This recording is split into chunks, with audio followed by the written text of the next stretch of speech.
आज की सबसे बड़ी खबर यही कि फार्मा पर प्रेसिडेंट डोनाल्ड ट्रंप ने 100% टैरिफ लगाने की घोषणा की और 1 अक्टूबर से लागू होगा।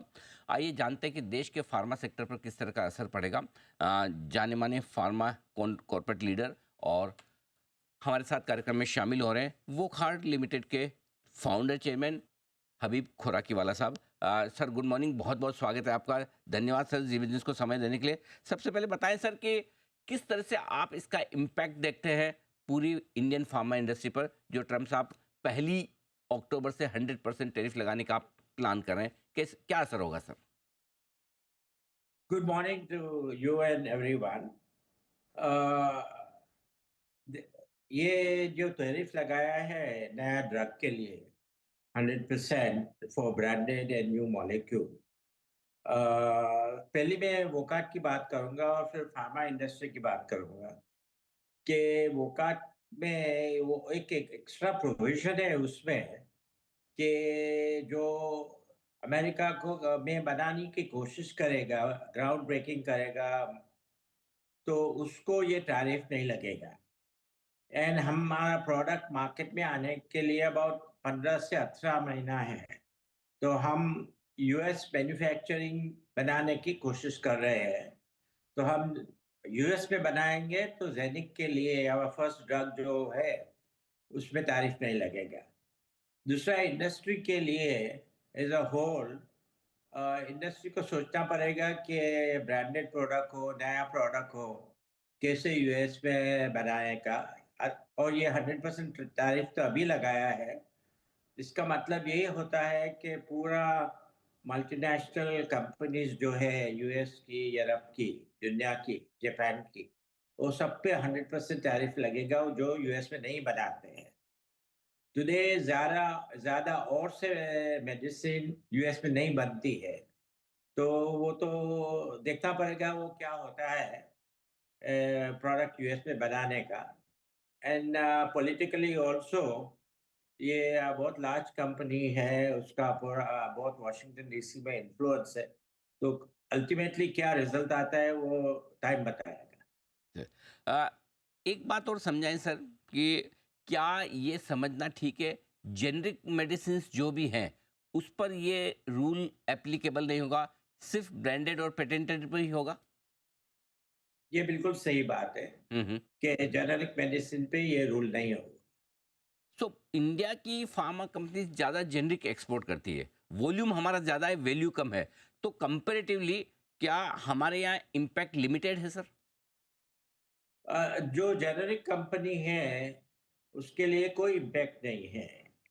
इम्पैक्ट तो सिर्फ आएगा कि आप ब्रांडेड प्रोडक्ट करो और नया प्रोडक्ट बनाओ, एनसी। और उस ये रियली टारगेट इंडिया पे नहीं है।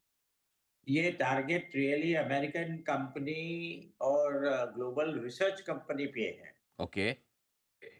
इसलिए वो सब लोग वहाँ नहीं बनाते हैं। हम्म। मगर ट्रम्प ने साइमल्टेनियसली बोला है कि आप अमेरिका के बनाने की कोशिश भी करो। Right. You ground break, you take action to America में बनाओ, तो उस पे भी नहीं लगेगा tariff. Right sir. Sir recently आपने अपने अमेरिकन ऑपरेशंस थोड़े से रीअलाइन किए हैं, राइट सर? अब नेक्स्ट प्लान क्या है इस मूव के बाद? क्या आप अमेरिका में कुछ और नए कैपेसिटी एक्सपांशन के लिए जा रहे हैं? किस तरह से आप अमेरिकन बिजनेस को रीअलाइन करेंगे सर? अमेरिका में हमने एग्जिट किया है generic business. Right. And after एक 12-15 महीने के बाद हम अमेरिका और जेनिक प्रोडक्ट है, नया रिसर्च डिस्कवरी प्रोडक्ट, वो इंट्रोड्यूस करेंगे। और ऑर्गेनाइजेशन में होगा तो बनाएंगे और लाइसेंसिंग का भी कोशिश कर रहे हैं।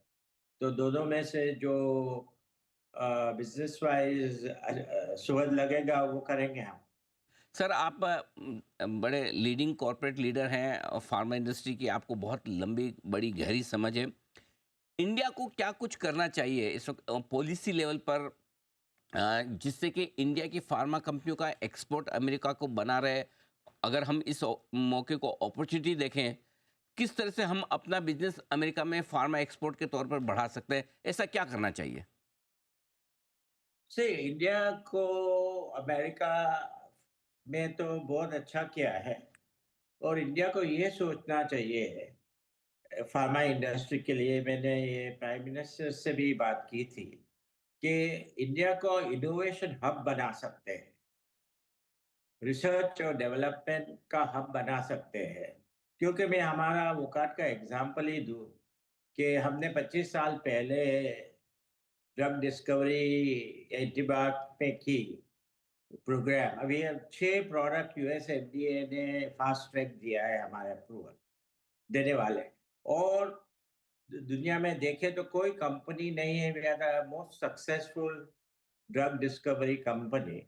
અને हमको ये थोड़ा सपोर्ट मिले गवर्नमेंट में तो 10-15 साल में India can become a leader in antibiotic world wide including western countries. So हमें ये सोचना चाहिए कि हम अमेरिका तो अपनी ड्रग्स जेनरिक तो लो कॉस्ट होने वाली है, कभी डिपेंडेंट वो है, मगर हम ये अपॉर्चुनिटी लेके इनोवेशन ड्रग एंड रिसर्च पे फार्मास्यूटिकल में कैसे ज़्यादा कर सकते हैं वो देखना चाहिए। Right sir. Sir last question, अभी जो एग्जिस्टिंग ऑपरेशंस हैं वोखाड़ के, कितना रेवेन्यू आपका ब्रांडेड और पेटेंटेड प्रोडक्ट से आ रहा है अमेरिका से, कितने रेवेन्यू पे इम्पैक्ट होगा वो जरा समझाएं सर। ज़ीरो।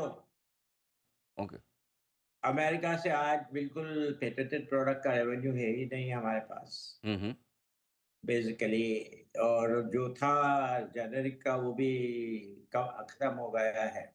तो हमारा पूरा revenue 70% is coming from international business outside India and balance is coming from India. Oh nice.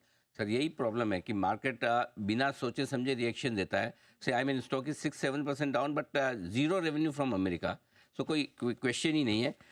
Thank you so much sir, बहुत बहुत शुक्रिया, आपने सुबह आज समय दिया एंड डिटेल से आपने समझाया बताया कि किस तरह के ऑपरेशंस आपके हैं और किस तरह का इम्पैक्ट पूरी फार्मा इंडस्ट्री पर पड़ेगा ट्रंप के टैरिफ रूल्स का। तो ये है हबील खुराकीवाला साहब जो फाउंडर और चेयरमैन वोखाड़ लिमिटेड के।